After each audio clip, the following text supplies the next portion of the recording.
कोल्हापुरी तडकामध्ये आज आपण बघणार आहोत दाल फ्राय। इथे 1 वाटी तूर डाळ आणि अर्धी वाटी मूग डाळ घेतलेली आहे। 2 ते 3 पाण्याने स्वच्छ धुवून घ्यायची आहे। कुकरमध्ये ही डाळ मी घातलेली आहे। त्याच्यामध्ये आपल्याला 2 ग्लास पाणी घालायचं आहे। हळद, चवीपुरतं मीठ आणि 1 चमचा तूप घातलेलं आहे आणि झाकण लावून कुकरच्या आपल्याला 4 शिट्ट्या करून घ्यायच्या आहेत। पॅनमध्ये मी इथे 2 चमचे तेल घेतलेलं आहे। त्याच्यामध्ये अर्धा चमचा जिरे घातलेले आहेत।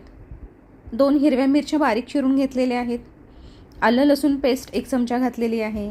कढीपत्त्याचे 10 ते 12 पानं घातलेली आहेत। हे 2 मिनिटं आपल्याला परतवून घ्यायचं। बारीक चिरलेला एक कांदा घातलेला आहे। कांदा थोडा फ्राय झाला की त्याच्यामध्ये 1 टोमॅटो घातलेला आहे बारीक चिरून। हळद अर्धा चमचा, धनेपूड 1 चमचा, लाल मिरची पावडर 1 चमचा। हे सर्व 2 मिनिटं आपल्याला तेल सुटेपर्यंत फ्राय करायचं। शिजवलेली डाळ त्याच्यामध्ये घालायची आहे। इथे मी गरम पाणी 1 ग्लास घातलेलं आहे। वरून आपल्याला तडका सुद्धा द्यायचा आहे। त्याच्या आधी चवीपुरतं मीठ घालायचं आपण।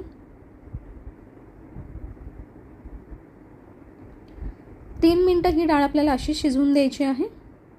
वरून तडका घालण्यासाठी इथे मी 4 चमचे तूप घेतलेलं आहे। तूप गरम करून घेतलं।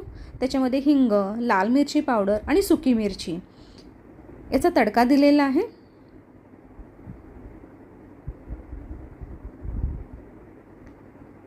तर तयार आहे आपला गरमागरम दाल फ्राय आणि जीरा राईस।